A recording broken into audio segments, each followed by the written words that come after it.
Gracias, buenas noches. Arturo Contreras, de Pie de Página.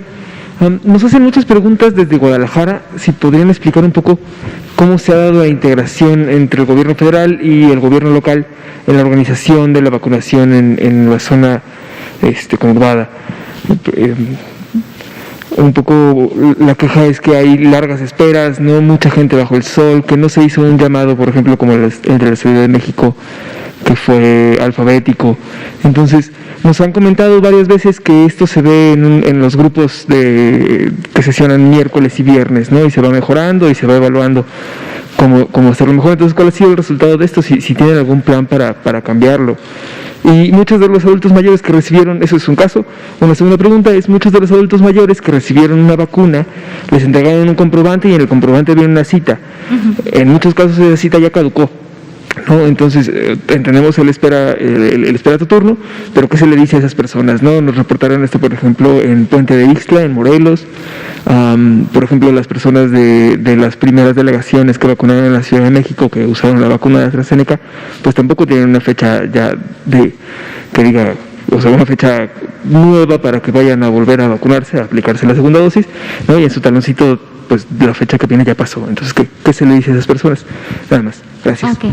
En relación al primer cuestionamiento, creo que es muy importante también identificar que en cada entidad federativa hay una representación federal, que en este caso es el coordinador de la estrategia, que se le ha denominado Correcaminos.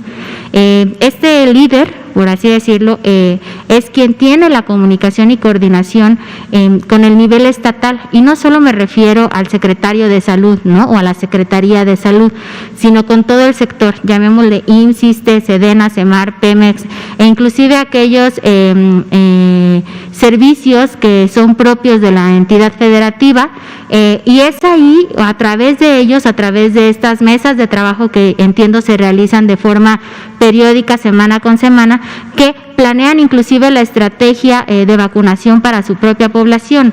Es decir, no es el nivel federal como tal quien se encarga de la logística, ¿no? de la planeación, pero sí se le deja al Estado, obviamente, porque por la propia atribución que tiene el Estado de ser autónomo, se le deja al Estado también poder generar esta coordinación. Sí, adelante. Sí, un poco la pregunta es, como ante todas estas quejas, uh-huh, ¿por qué no se ha hecho nada? ¿Por qué no se ha ajustado? ¿No? O sea, ahí el coordinador estatal de la Brigada Correcaminos no está funcionando con las autoridades locales, o es más bien las autoridades locales que no quieren poner atención, ¿no? O acatar ciertas medidas, no sé cómo. Ok, esto es particularmente, entiendo, para el Estado de Jalisco, ¿es correcto? O sea, las dudas que se han venido presentando son para el Estado de Jalisco. En este momento particularmente, su servidora no podría decirle si la desarticulación se da por alguna falta de coordinación con el Estado, pero con mucho gusto lo comentaremos inclusive con el doctor Ruy López Ridaura, quien es nuestro enlace, para que podamos en un momento dado, si no el día de mañana, el día lunes, poder hacer una aclaración un poco más estricta en relación a este tema. Y justo el otro tema que creo que también es importante, que lo acaba de mencionar, es esta incertidumbre que genera la población de recibir un papel que te diga, un ejemplo, ¿no? Tu próxima cita era para el 20 de marzo y el 20 de marzo ya pasó y no me han vacunado.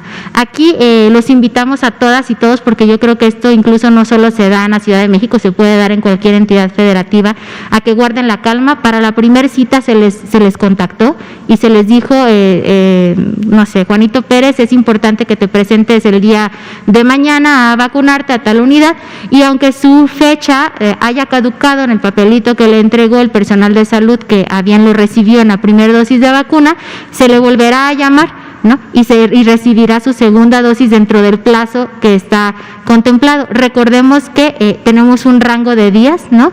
Y entiendo que la cita que se le puso, la persona que lo recibió o el equipo de salud que lo recibió, la colocó con base al rango inferior de días para su próxima dosis, ¿no? Pero no desesperen y no van a quedar fuera, porque lo que tenemos entendido es que estos periodos se han aplazado un poco, pero están contemplados para vacunación y nuevamente serán citados de la misma manera como se hizo en la primer dosis. Adelante, por favor. Gracias. Buenas noches, doctora Gabriela Nucamendi. Mandamos un saludo también al presidente Andrés Manuel López Obrador.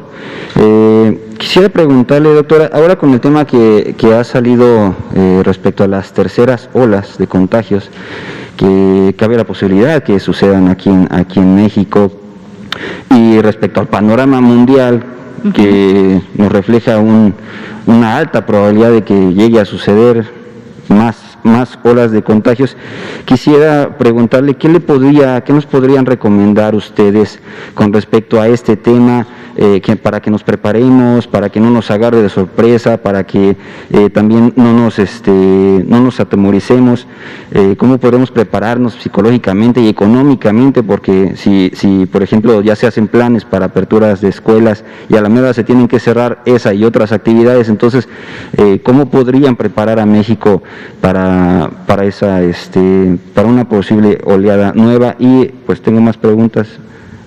Ok, pues contestamos esa primero. Creo que es altamente relevante identificar que esto inclusive ha circulado en redes sociales. Hay una inquietud importante, lo digo así, ¿no? Se entiende en la población mexicana, llámese población general, personal de salud, ¿no? Y creo que es importante que estemos muy conscientes a que esto se ha dicho o se ha previsto, porque se ha observado, como bien lo decías, en algunos otros países de la Unión Europea, que después de hacer la reapertura de actividades, pues nuevamente empieza el incremento de contagios. Aquí la situación, creo que lo que tendríamos que enfocar es que desafortunadamente el problema no es la apertura de actividades económicas como tal. El problema es que bajamos la guardia con las acciones preventivas, ¿no?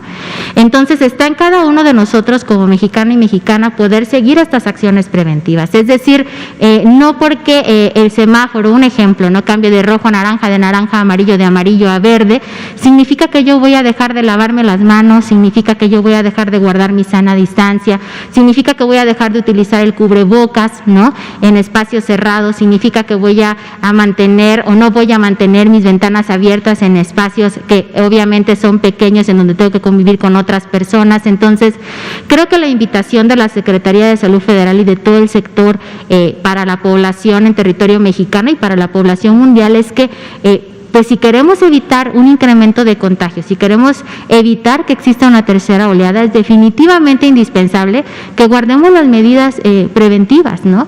Que, lo voy a decir así coloquialmente, que evitemos pensar que en la próxima Semana Santa voy a hacer planes para irme pues de vacaciones, ¿no? Y que en esas vacaciones voy a bajar la guardia por completa. Y no me refiero, obviamente, a querer impactar a la parte económica del país, sino más bien me refiero a bajar la guardia con las medidas preventivas, ¿no? Mucho se ha dicho también de lo importante que es mantener el contacto con la familia nuclear, y cuando hablamos de familia nuclear hablamos de la familia que vive en tu casa, ¿no?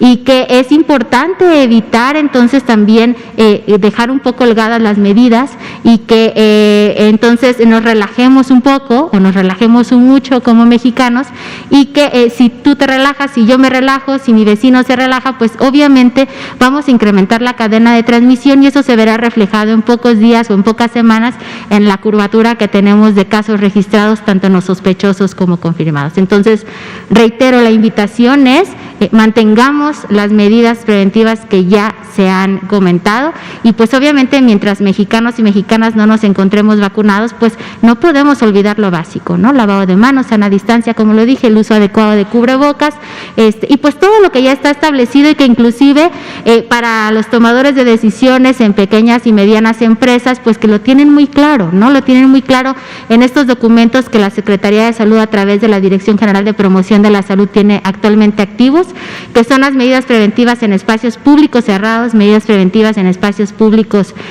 pues abiertos, ¿no? Entonces la invitación es prácticamente esa. Y algo también muy importante es, no porque te hayas aplicado la primera dosis de vacunación consideres que ya estás completamente libre, ¿no? Y que entonces ya puedes también bajar la guardia y dejar de cuidarte a ti y a los tuyos. Eso es muy importante. A lo mejor nos hace falta permear con la población mexicana, pero es muy importante que entendamos que a pesar de que ya hayamos recibido la primera dosis, debemos mantener los cuidados que pues en las emisiones que día con día se han dado a través aquí en Palacio Nacional, y pues inclusive todo lo que tenemos ya publicado en el sitio y que está en redes sociales, pues que se tiene que seguir manteniendo efectivo.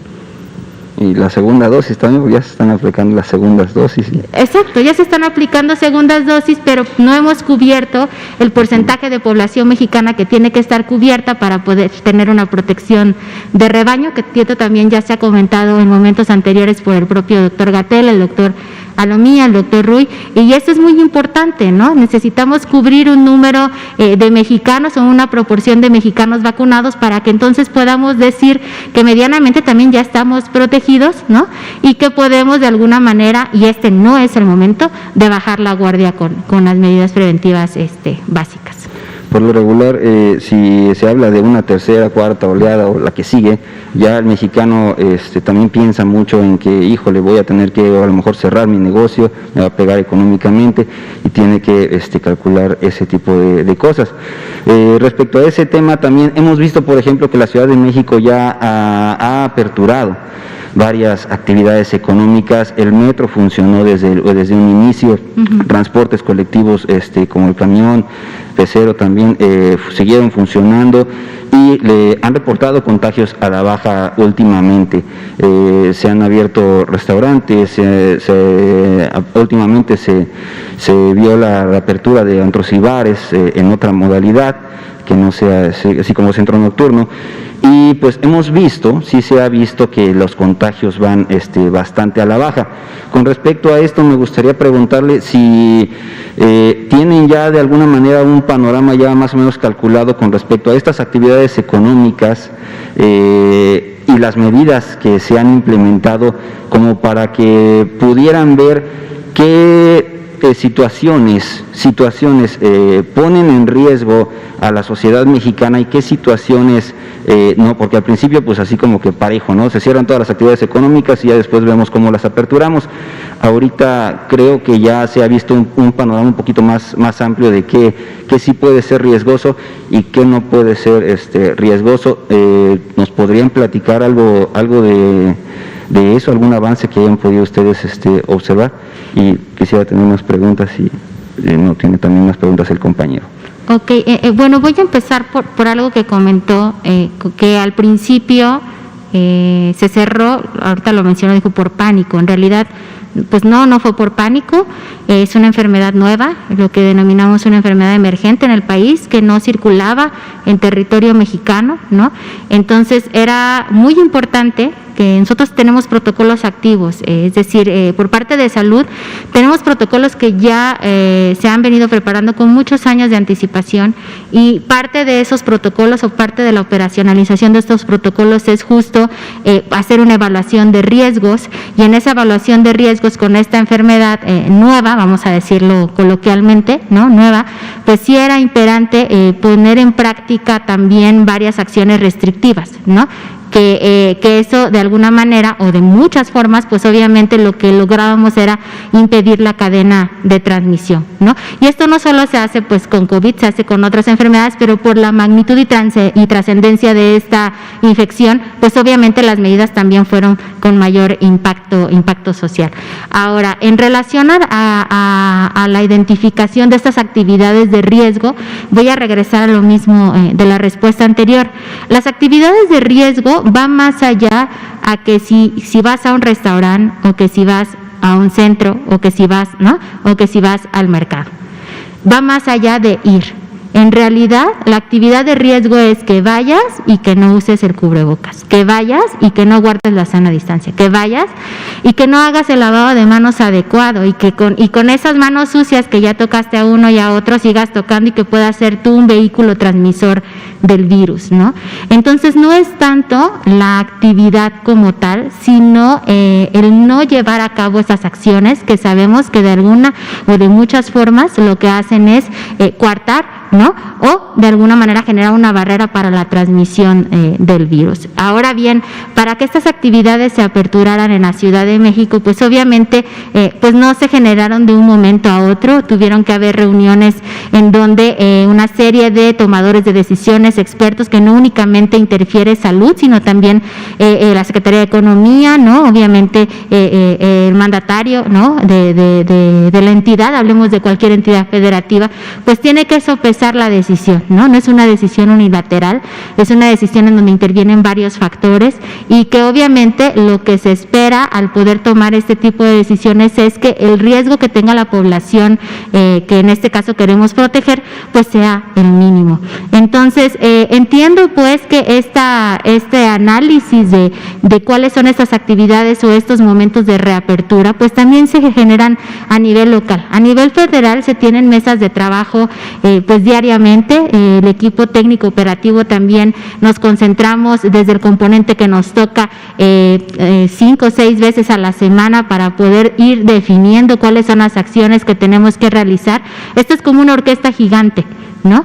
En donde existe sí un director de la orquesta, pero existimos muchos elementos o complementos, en este caso nosotros llamémonos vigilancia epidemiológica, promoción de la salud, programas preventivos, atención médica, ¿no?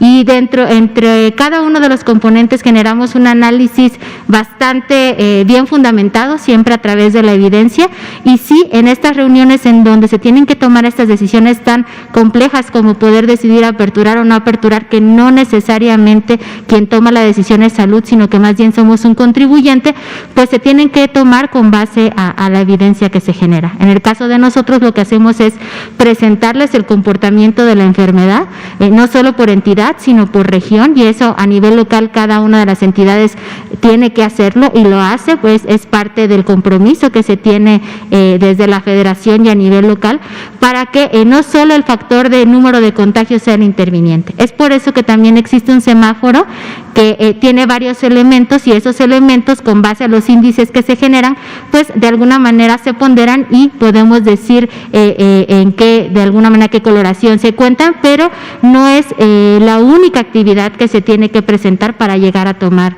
la decisión. Entonces reitero, pues no bajemos la guardia, mantengamos las medidas y no pensemos que porque los números de contagios van disminuyendo, pues entonces yo ya puedo realizar actividades que en un momento dado lo que van a hacer es propiciar poder incrementar la cadena de contagios nuevamente, ¿no? Si no hubiera... adelante, claro. Gracias, perdón. ¿Cómo? Déjeme, busco aquí la pregunta, es que tengo ya varias. ¿En cuánto tiempo se vuelve obesa una persona? ¿Cuánto tiempo tiene que pasar para que se vuelva obesa? Muchas veces vemos un producto, por ejemplo, ya con los sellos, y decimos, híjole, si lo como me voy a dañar la salud, ¿no? Pero ¿en cuánto tiempo se vuelve obesa una persona? Ya llevamos un año de quédate en casa, un año de estas medidas sanitarias, un año de estar en casa. En este año ya nos pudimos volver obesos, o en un mes. ¿En cuánto tiempo, doctora? Ok, voy entendiendo el contexto, o sea, es por este periodo que nos hemos mantenido tal vez con una disminución de actividad por física. Este periodo y por pues en alguna otra ocasión, o sea, en cuánto tiempo una persona se vuelve obesa, pues comiendo mal y teniendo malos hábitos alimenticios.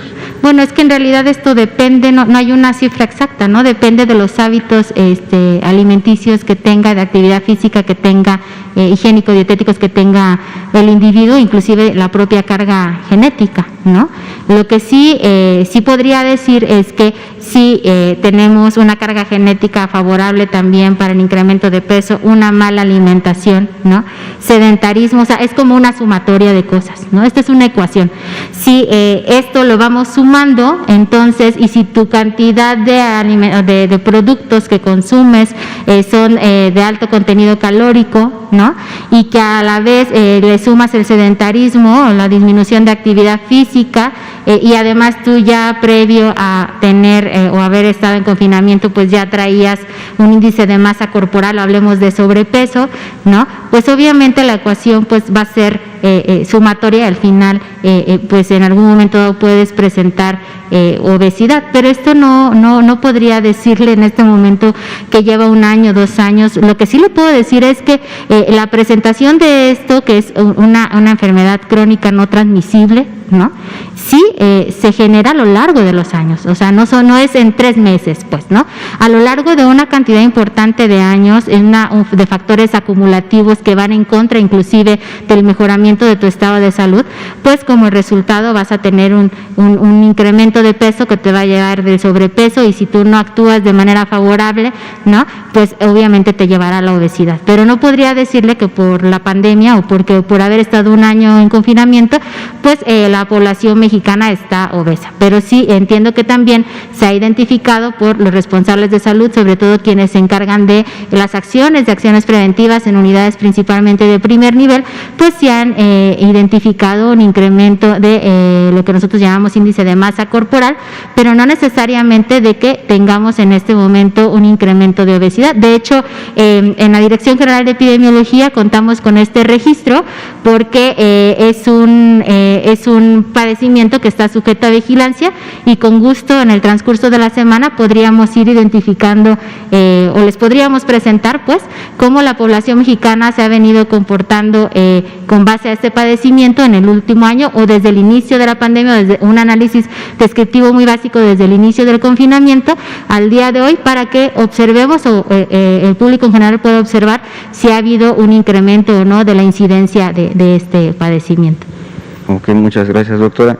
Pude asistir a la reunión, a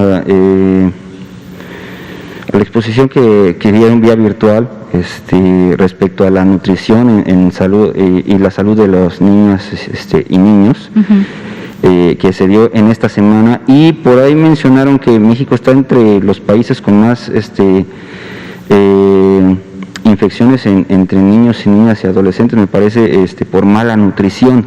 Hablando de este tema de niños y niñas y adolescentes, quisiera preguntarle esto es hasta qué grado es real y por ejemplo cómo impacta eso en la decisión para poder regresar a las aulas ahora que se planea el regreso a clases. Ya, no podría decir que es algo separado, pero lo que sí le puedo decir es que esta información está basada obviamente en la evidencia.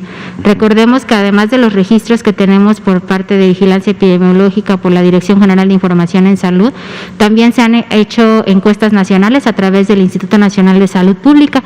Recordemos que hay una encuesta que se denomina ENSANUD, se realizó en 2012, se realizó en 2018, y justo los resultados de estas encuestas han identificado que desafortunadamente pues México ocupa uno de los primeros lugares en población con sobrepeso y obesidad. Hay un análisis muy exhaustivo en relación a esto, y sí, parte de la encuesta se enfocó también a hacer un análisis muy específico en niños y niñas y en adolescentes. Lo que le puedo decir es que no es unidireccional, es decir, un niño o niña con sobrepeso y obesidad no tiene como factor unidireccional tener COVID como tal, pero sí son factores contribuyentes, porque recordemos que en población que presenta comorbilidades, hablemos de población adulta, pues hemos identificado pues que desafortunadamente son quienes son más vulnerables a esta infección, ¿no? Y que pues tenemos una letalidad mayor, ¿no?, en personas con estas características que enferman y fallecen. Pero regresando al punto de los niños y el regreso a las aulas, pues creo que es muy importante también hacer la valoración de la población mexicana que se encuentra en estos grupos etarios, y con base a esto es uno de los factores que también de alguna manera contribuyen a tomar una decisión. En este momento para mí sería pues difícil poder decirle cuál es el índice, ¿no?, de obesidad hasta el día de hoy en este grupo etario, pero sí tenemos la información con la cual contamos de la última ENSANUD que se realizó, y yo creo que este análisis, qué bueno que tocó ese punto porque es muy importante. Muchas veces nos vamos con el tema de COVID como la enfermedad infecciosa que en este momento está afectando a la población, pero se nos olvida que también hay otros factores contribuyentes o que se agravan por el propio confinamiento. Yo creo que vale la pena en este momento también invitar a la población mexicana, a los padres, padres, a los madres, pues que obviamente tienen hijos en casa, pues que también aportemos un granito de arena para que pues la alimentación de nuestros hijos, y obviamente nosotros predicando con el ejemplo, ¿no?, sea una alimentación saludable, que vaya acorde al plato del buen comer, que también creo que valdría la pena presentarlo, y pues por qué no, a invitarlos a que aunque estemos confinados en casa, hay actividades que podemos realizar tanto con la población joven y como nosotros como población adulta. Pues no hay que olvidar que la actividad física es totalmente indispensable para tener pues un cuerpo sano, ¿no? Claro. Doctora, en este tema de la vacuna AstraZeneca, que salió mucho a la luz con respecto a ciertas afectaciones a la salud en otros países y que se le atribuían de alguna manera, o salía el tema, la vacuna AstraZeneca, quisiera preguntarle, ¿qué necesita México? ¿Qué necesitan las autoridades de salud para poder evaluar que una vacuna ya no se tendría que aplicar en la población mexicana? ¿Qué es lo que se necesita? ¿Algún documento de la OMS, de la ONU, o que de plano, bueno, obviamente que la vacuna no funcione, pero cuál sería el protocolo que nos podrían mostrar para decir, por estas causas, la vacuna no se aplicaría en algún momento dado? Ok, bueno, vamos a regresar un poco a lo que presentamos hace algunos minutos. Yo les decía que para un país, en este caso México, es muy importante tener el registro, vamos a ponerlo como complementos, esto es como un rompecabezas, ¿no? Si ustedes observan, la conferencia tiene como 3 elementos importantes. Uno, les presentamos los casos sospechosos y los casos confirmados y pues las defunciones, las lamentables defunciones. El siguiente componente es el avance de la estrategia de vacunación, ¿no? Cómo se ha distribuido la vacuna, cómo se ha venido aplicando y los tipos de vacuna que hemos aplicado en el país. Y el tercer componente, vamos a decirlo tal vez no en orden, pues son los eventos adversos que se presentan por la aplicación de esta vacuna, ¿no?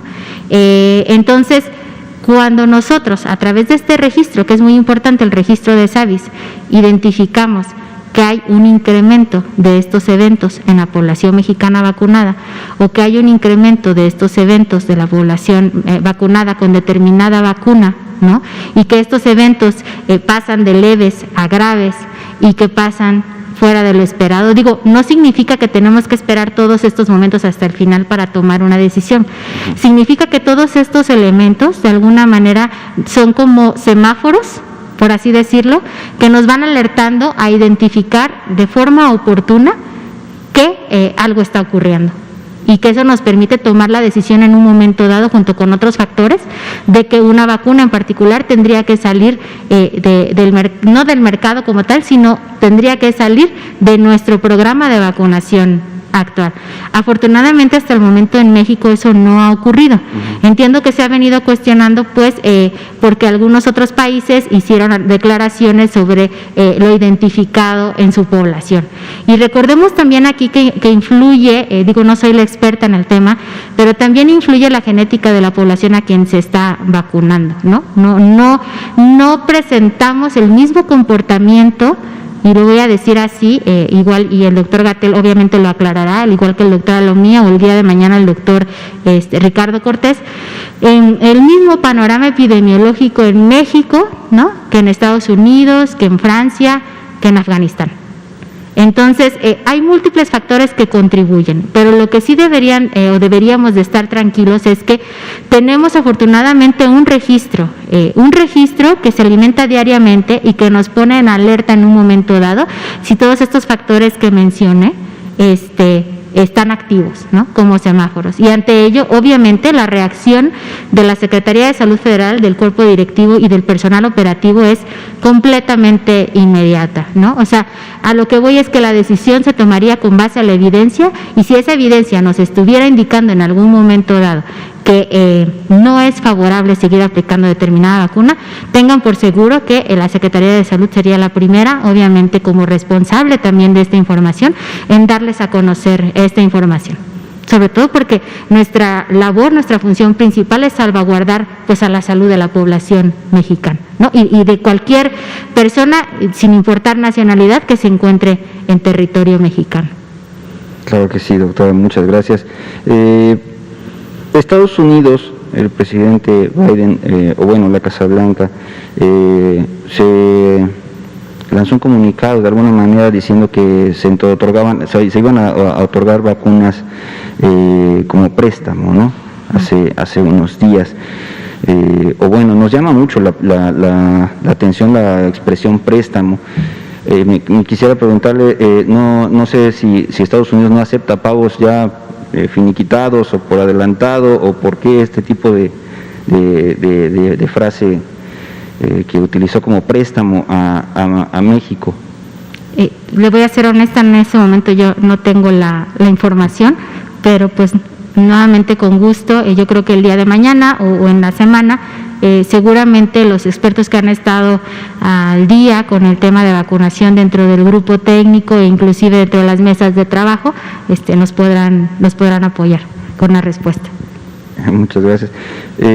Por ejemplo, ya que se han presentado varias secuelas en las personas que ya fueron infectadas por coronavirus, tienen diferentes padecimientos ya que se recuperan, ¿qué estrategia tiene el sector salud con respecto a toda esta población que ya se está juntando y pues presenta todas estas diferentes características como resultado de la pandemia? Hay mucha gente que ya se ha recuperado, como bien lo mencionamos, pero pues también tienen diferentes secuelas. ¿Cómo lo está trabajando el sector salud de una manera específica? Entiendo que esto ya también se ha mencionado en algunos otros momentos, ¿no? La población mexicana de alguna u otra forma ha manifestado algunas secuelas leves a moderadas después de haber padecido la infección, pero particularmente para la parte de atención, estos protocolos justo los viene trabajando el componente de atención médica. Tenemos grupos especializados que se encuentran ya elaborando protocolos de cómo cubrir a toda esta población que se encuentra distribuida en todo el país, para que puedan tener, incluso ya hay protocolos activos donde esta población es identificada por las unidades médicas especializadas y empiezan a tener ya actividades de rehabilitación, ¿no? Para que puedan ellos volver a reincorporarse de la manera más adecuada posible pues a sus actividades que realizan día con día. Hablemos desde la parte laboral a la cotidianidad, ¿no? de ello. Como tal, no hay una estrategia nacional en este momento, si por ahí va encaminada la pregunta, pero sí desde lo local se tienen ya protocolos activos que concentran a esta población que se ha identificado con secuelas por coronavirus. ¿Tienen alguna secuela que hayan visto que es la más común en todos los casos ya recuperados? En realidad el propio sistema de vigilancia no vigila como tal las secuelas de un paciente, porque el objetivo del mismo es más bien hacer la identificación oportuna de un caso sospechoso o confirmado. No tendríamos nosotros en el SISBER, en el sistema de vigilancia, como el reporte de aquellas personas que padecen o que tienen secuelas por coronavirus, pero sí el componente de atención médica desde las unidades médicas que reciben a esta población los tienen identificados desde nivel unidad y son ellos quienes los canalizan como tal. Gracias, doctora. Ya son todas. Muy bien. Pues bueno, si les parece, siendo ya las 19:52, pues daríamos por terminada esta conferencia de prensa. Agradecemos de verdad su asistencia y agradecemos a quienes nos están escuchando y viendo desde las redes sociales, desde los televisores, y pues se les espera para que el día de mañana también puedan estar informados en relación a cómo va avanzando el tema de COVID y la estrategia nacional. Su servidora, la doctora Gabriela Nucamendi, directora de Vigilancia Epidemiológica de Enfermedades No Transmisibles, pues les agradece su atención. Muy buenas noches.